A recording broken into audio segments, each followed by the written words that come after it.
TC number 67. 5 seconds. Start.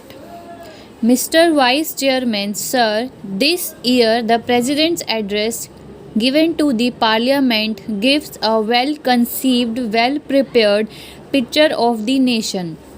I rise to support the motion of thanks which has been brought before the House by Shri Kulkarni. At the outset, he has pointed out that this year has faced a severe drought.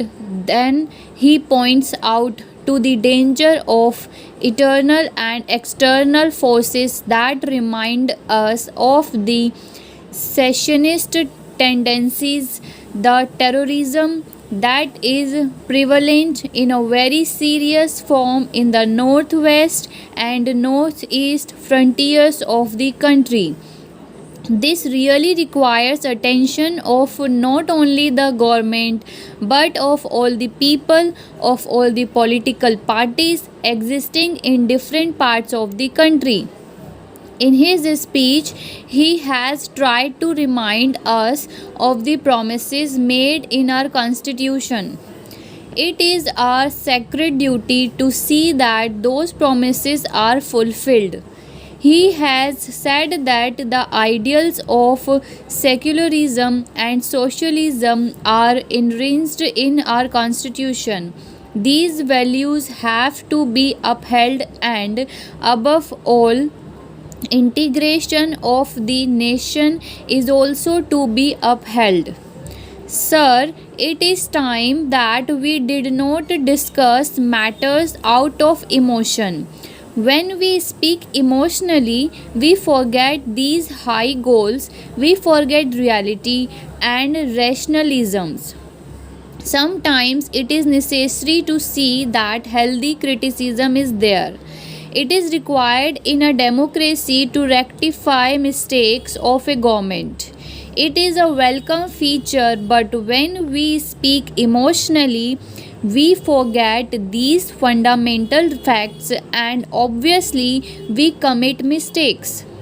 Here we should remember that we are speaking in the highest supreme body of the nation where the picture of the nation is to be built. When we are discussing all these things in his house about the goals of the nation, about the development of the national life, the whole world is watching us. So, this factor has always to be kept in mind. Now, coming to the second point about the external dangers we know of the terrorists in the border states. Sometimes they are assisted by certain outside powers who are not happy with our development.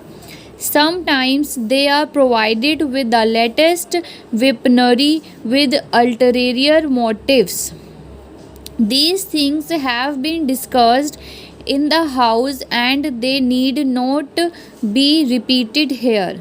But we cannot be blind to ourselves.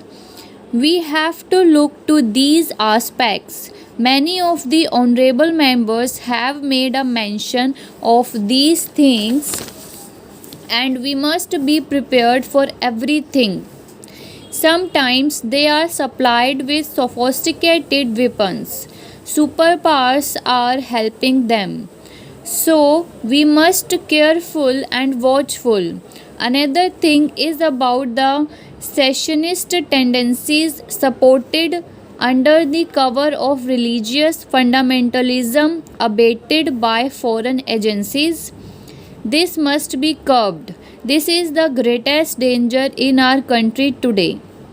Sometimes region and linguistic fervors create very dangerous tendencies, and if we do not think of all these things, these may come out as hydra headed creatures in future and create many a splitting situation in the national picture, for which we will be blamed in future, whoever is in power.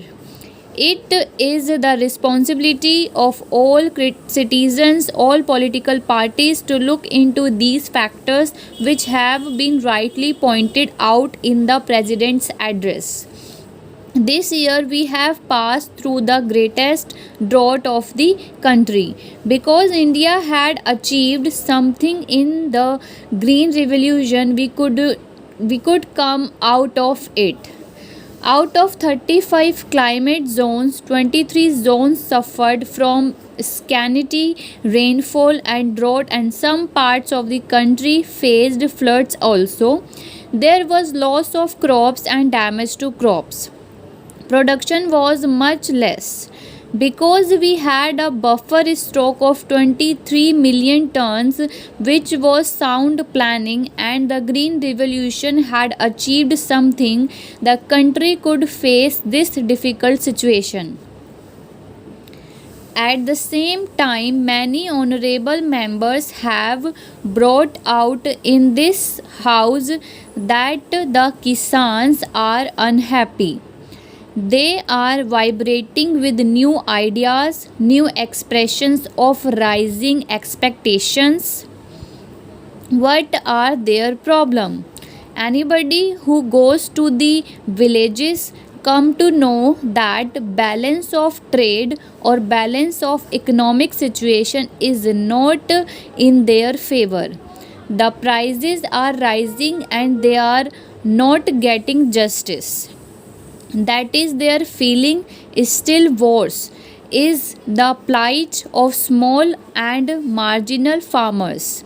The government is spending a lot on subsidies for food sufficiency by way of subsidized fertilizers and other things, but their share is much less.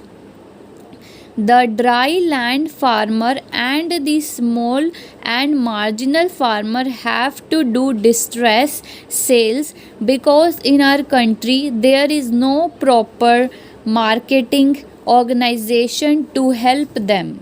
Unfortunately, we had thought that the cooperatives would develop, but they have not developed and the marketing agencies have not developed.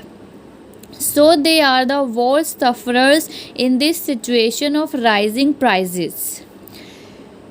The other sectors enjoy a favorable position, they can command the economy.